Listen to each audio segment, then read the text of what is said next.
పథకాలు రద్దు చేస్తారు, ఇంకో ఆమె ఆవిడేదో తైతక్కల రోజా ఏదేదో మాట్లాడుతుంటుంది. సో రద్దు చెయ్యం. పవన్ కళ్యాణ్ గారిని మొన్న కూడా ఒక మాట మాట్లాడారు, మేము పథకాలు అనేవి రద్దు చేయం, ఇంకా పెంచడానికి ప్రయత్నిస్తాం. ఒకటి మా జేబులో డబ్బు లేకపోయినప్పుడే మేము చనిపోయిన కౌలు రైతుల ఆత్మహత్యలో చనిపోతే వాళ్ళకి ₹1,00,000 లెక్కన మేము కోట్లాది రూపాయలు పంచిపెట్టాం. అలాంటిది మా జేబులో అధికారం అనేది ఉంటే ఇంకా ₹10 ఎక్కువ వేసే మేము ప్రజలకి సేవ చేస్తాం. కానీ పథకాలు మటుకు రద్దు జగనన్న దీవెన, జగనన్న ఇది రేపొద్దున్న అదే ఆవిడ ఏదో రోజా గారు ఏదో పాట పాడారు కదండి, ఇది పవన్ కళ్యాణ్ గారిని నమ్ముకుంటే మనం సినిమాలకు వెళ్ళొచ్చు, అలాగే చంద్రబాబు గారిని నమ్ముకుంటే మనం జైలుకి వెళ్ళొచ్చు, అదే జగనన్న నమ్ముకుంటే అంటే కొంచెం కూర ఉంటాయి ఏమో, కొంచెం పప్పు ఉంటాయేమో అడుగు తినాలి. మనం వరల్డ్ కప్ కొడదాం అనుకున్నాం, దురదృష్టం మనకి రాలేదు. కానీ ఇక్కడ వైన్ షాప్లో వరల్డ్ కప్ వచ్చింది. ఇప్పుడు ప్యాకేజ్ అంటే ఎవరు ఇచ్చారంటే మీరు చూసారా? ఇప్పుడు 3 పెళ్ళిళ్ళు చేసుకున్నాడు ఆయన, ఏదో సైద్ధాంతిక కారణాల వల్ల కొన్ని చోట్ల ఒక పెళ్ళి చేసుకున్నవాడు 100 సెటప్లు పెట్టుకోవచ్చు బయట. వీళ్ళు ఏమన్నా శ్రీరామచంద్రుల వీళ్ళు ఏమన్నా బయట 3 పెళ్ళిళ్ళు చేసుకోవటం వల్ల పోలవరంకి వచ్చే నిధులు ఏమన్నా 3 ఏమన్నా ఆపేశాడ? లేదు కదా. ఏంటంటే బురద చల్లటం ప్రక్రియ. 3 పెళ్ళిళ్ళు చేసుకున్నా సరే, లేడీస్కి మేము పెద్దపేట వేస్తాం, మా ప్రభుత్వం పెద్దపేట, వైఎస్ఆర్సీపీ అంటే మహిళలకి ప్రాధాన్యత అన్నా సరే, మరి ఇప్పుడు ఇక్కడ వద్దనుకుని వారు విడిపోయారు, కోర్టు ద్వారా విడిపోయారు, విడాకులు తీసుకున్నారు. వేరే కాపురంలో ఉంటుంది ఆ అమ్మాయి. మరి ఆ అమ్మాయిని ఇలాగ మానసికంగా ఆ అమ్మాయి ఎంత ఇబ్బంది పడుతుంది?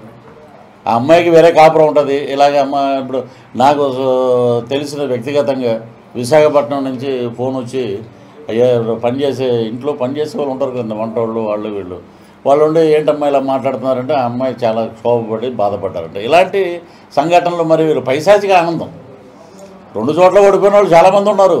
మరి మన టూరిజం మినిస్టర్ కూడా 2 చోట్ల ఓడిపోయింది. ఇప్పుడు ముఖ్యమంత్రులు ఒకటేనండి. చాలామంది ఏమన్నారంటే ముఖ్యమంత్రి ఎవరని. ముందు ఏంటంటే అండి, ఒక శత్రువుని కొట్టడానికి అద్భుతంగా శక్తులన్నీ చేరాలి, కూడాలి, వాటి మీద విజయం సాధించాలి, తర్వాత పదవి తర్వాత గురించి మాట్లాడదామని 2 అధ్యక్షులు అదే మాట అన్నారు. సో శాంతి సహనం మేము పాటిస్తాం, మేమేమి గొడవలకి వెళ్ళాం. సో మా అభ్యర్థులు మేము గెలిపించుకుంటానికి తీవ్రంగా ప్రయత్నిస్తాం.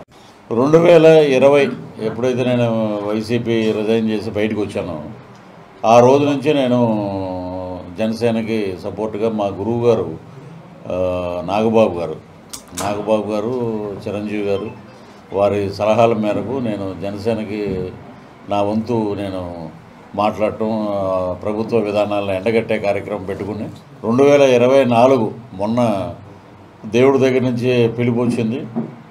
పవన్ కళ్యాణ్ గారిని మేము దేవుడని పిలుస్తున్నాం. 1 అవర్ 1-to-1 మాతోటి మాట్లాడటం జరిగింది. నిజంగా చాలా అదృష్టంగా నేను భావిస్తున్నాను. ఆయన లోపల తీసుకెళ్ళి ఆయన మాట్లాడిన మాటలు ఎలా ఉన్నాయంటే, నేను వాడుకుని వదిలేసే రకం కాదు నేను. మీరు కష్టపడి మీరు పని చేస్తున్నారు, పని చేయండి, మన కూటమి ప్రభుత్వం అధికారంలోకి వచ్చే దిశగా మీరు మీ వంతు కృషి చేయండి. మా మెగా ఫ్యామిలీ ఫస్ట్ నుంచి మీరంటే బాగా అభిమానం, నాగబాబు గారికి కానీ అలాగే చిరంజీవి గారికి కానీ నాకు కానీ. ఆ కుటుంబానికి నేను ఎందుకు దూరం అయ్యానా, ఇలాంటి మనిషిని మనం ఎందుకు దూరం చేసుకున్నామని చెప్పి చాలా ఇంటర్వ్యూలో నేను మాట్లాడటం జరిగింది. వారు ఎదురుగుండా కూర్చుని మాట్లాడితే కళ్ళంట నీళ్ళు వచ్చినాయి నాకైతే. వారు కద్దలు వేసుకుని మాట్లాడే రాజకీయ నాయకుడు కాదు ఆయన. కానీ ఆయన చెప్పిన మాట 25 కేజీల బియ్యం కోసం కాదు మన అరువులు దాచడం, 25 సంవత్సరాలు మన బిడ్డల భవిష్యత్తు కోసం మనం పోరాడాలి, వారికి విద్య వైద్య అన్ని సదుపాయాలు ఇవ్వాలి అని చెప్పి వారు అలాగే నాకు మాట్లాడి అన్నీ చెప్పి మంచి భరోసా ఇచ్చారు. అలాగే బయటకు వచ్చాక ఆఫీసులో నేను కండువా వేసుకున్న జానీ మాస్టర్ గారి తర్వాత నేను అధికారికంగా వచ్చాను. అంటే ముక్తకంఠంతో వచ్చేది 2 జెండాల కలయిక. తెలుగుదేశం అలాగే మన జనసేన 2 జెండాలు. ఎప్పుడైతే పవన్ కళ్యాణ్ గారు జైలుకి వెళ్ళి రాజమండ్రి సెంట్రల్ జైల్లో మద్దతు పలికారో ఆ రోజు నుంచే రాష్ట్రం మొత్తం దిశ మొత్తం మారిపోయింది. అద్భుతంగా జన సైనికులతో పాటు నేను కూడా నడుస్తాను, వీర మహిళలతో పాటు నేను నడుస్తాను. నాయకులందరూ వైనాట్ 175 అని అంటారండి. ఇప్పుడు ఆయన అంటాం, మన అంబటి రాంబాబు గారు కూడా 175కి 175 వస్తాయి అని అన్న తర్వాత స్వరం మారింది. సలహాదారుల సంఘం 100కు వచ్చేసింది. అది 140 కోట్లు అంట సంవత్సరానికి. అది మరి వారి ఖర్చు సజ్జల రామకృష్ణారెడ్డి గారి ఆధ్వర్యంలో. మరి అలాగా రెగ్యులర్గా సిట్టింగ్ ఎమ్మెల్యేలను తీసుకెళ్ళి నాతోటి మాట్లాడారంటే పేర్లు అనవసరం. చాలామంది ఎమ్మెల్యేలు ఏమన్నారంటే, సరే మాకు ఒకటే మంత్రం అండి, సీట్ ఇవ్వలేదు ఆ అవతల పార్టీ, మా ప్రయాణం జగనన్నతోటే మా ప్రయాణం అంటారు. అంతకుమించి ఇంకేమనరు. ఇంటికి వచ్చి కూర్చున్నాక కార్యకర్తలు కానీ వీళ్ళు కానీ వచ్చి ఏంటన్నా మన పరిస్థితి ఏంటి అని అంటే కూటమి చేసేటరు అంటారు. అక్కడే మనం విజయం సాధించాం. సో మీరు ఎన్ని రకాలుగా మార్చినా ఎన్ని రకాలుగా చేసినా ప్రజలు మిమ్మల్ని చేయి అంటున్నారు, దుమ్మెత్తిపోస్తున్నారు.